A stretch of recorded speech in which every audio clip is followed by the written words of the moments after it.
Сәлем достар, менің каналыма қош келдіңіздер. Бүгін біз кешкі асқа фарш пенен баклажан қосылған пісірме пісіреміз.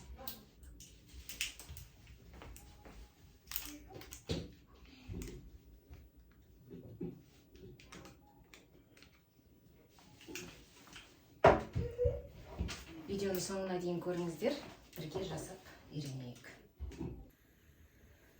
Ал достар, онда бүгінгі біздің кешкі асымызға қажет заттарымыз. Фаршымыз қажет болады 1 килограммдай. 1 килограммға жетпейді, даже 800 граммдай. Баклажанымыз керек, помидор, сыр. Бүгін бізде голландский сыр,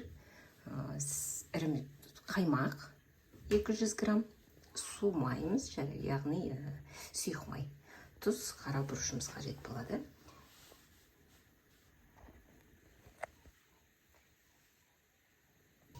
Ал ең алдымен біздің бүгінгі істейтін жұмысымыз, достар, біз баклажанымызды полукөл дөңгелек барлық баклажанымызды турап аламыз.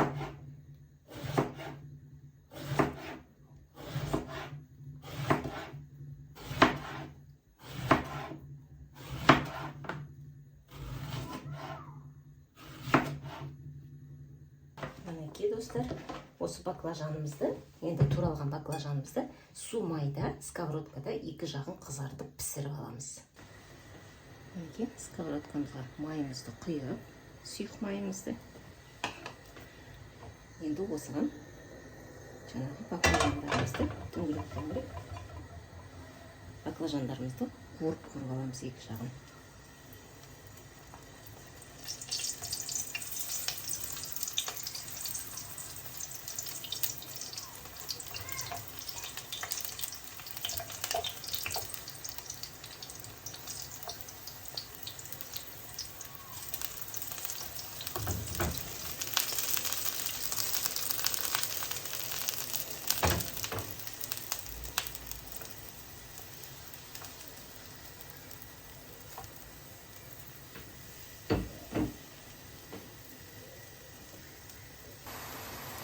Мінекей баклажанымыздың бәрін осылай екі жағын қызыл етіп майда қуырып аламыз.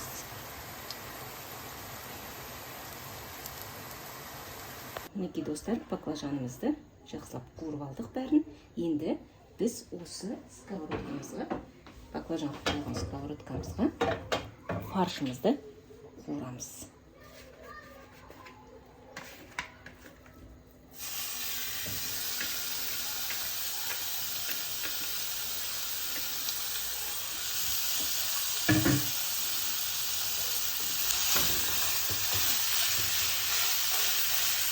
Көп қоюдан қажеті жоқ.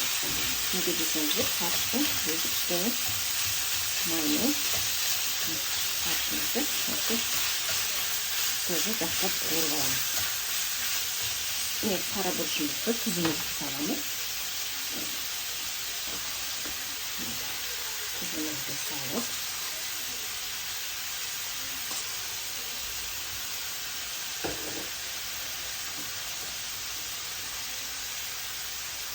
қара бұрышымызды да салып,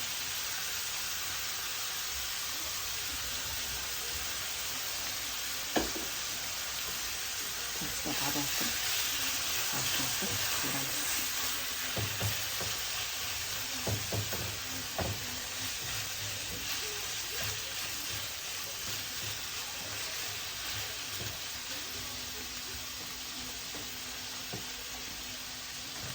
Қақпағын жауып, қуырып аламыз.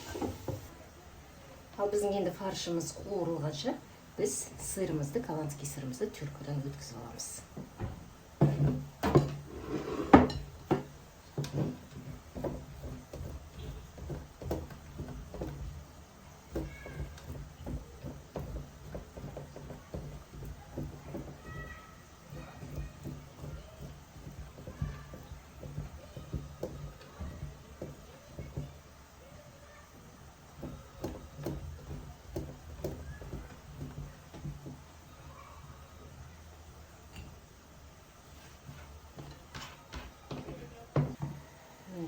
Сырымызды теркадан өткізіп алдық.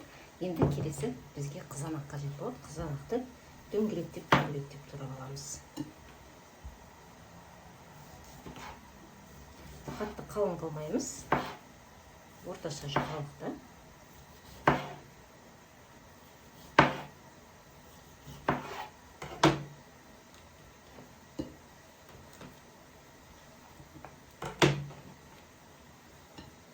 Ал достар, енді осы қуырылып жатқан фаршымыздың үстіне бір ас қасық қызанақ пастасын саламыз.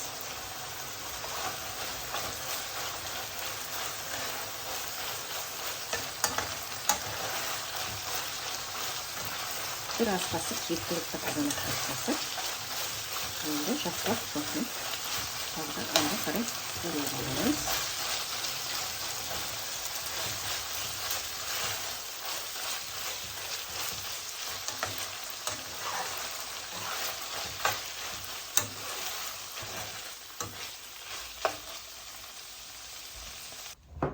Мінекей достар, фаршымызды да қуырып алдық. Үстіне біз ақ желкенді салдық кішкене. Ақ желкен дегеніміз ол петрушка. Жақсылап қуырып алдық. Енді осының бәрін противнімізді пергамент қағазын салып алып, енді келесі этапты жасайық.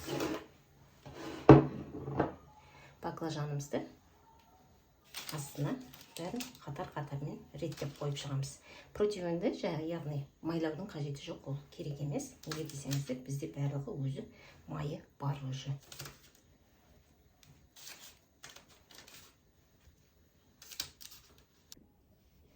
Мінекей баклажанымыздың бәрін қойып алдық реттеп астына. Енді осының үстіне фаршымызды саламыз.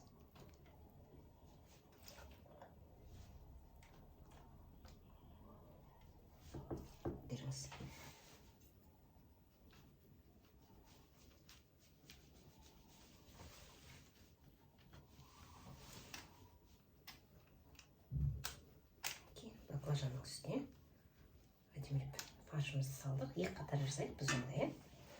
Енді осының үстіне қаймағымызды саламыз.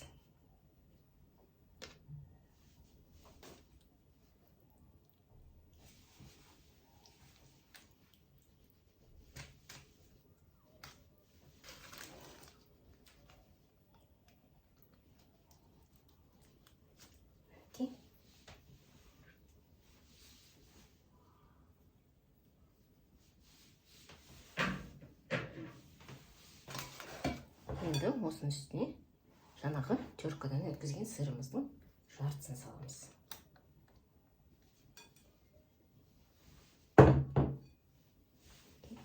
Енді осының үстіне қызанақтарымызды салып шығамыз.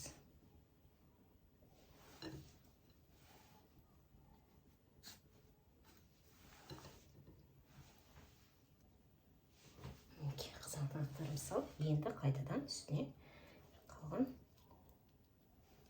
баклажандарымызды реттеп саламыз.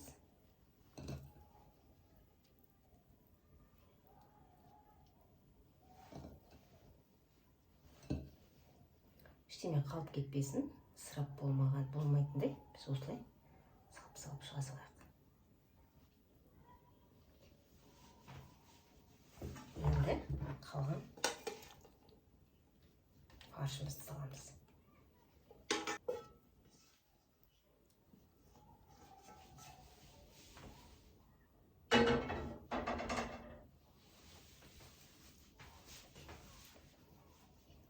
Рет-ретімен салып шықтық.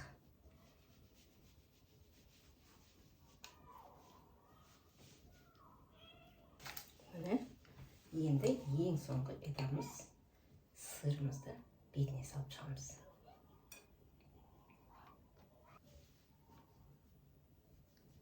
Енді осыны духовкада 20 минут беті қызарғанша пісіріп аламыз.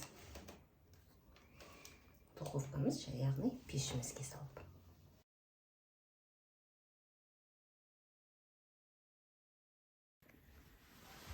Мінекей достар, біздің кешкі асымыз дайын болды. Фарш пен баклажан қосылған пісірме деп аталады. Қараңыздар, қандай керемет. Енді осыны кешкі асымыздың дәмін көрейік. Ал достар, онда біз бүгінгі кешкі асымыздың дәмін көрейік.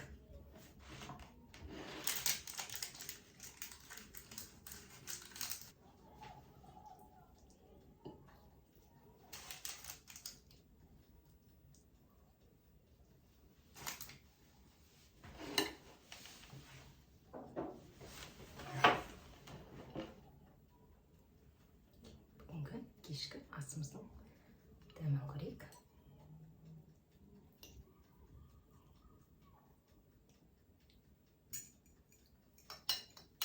Бісміллә.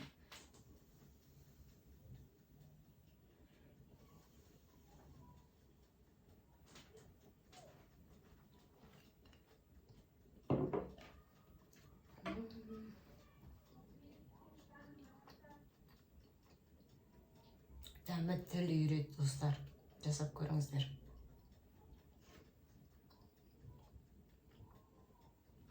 Керемет. Менімен болғандарыңызға рахмет. Келесі кездескенше.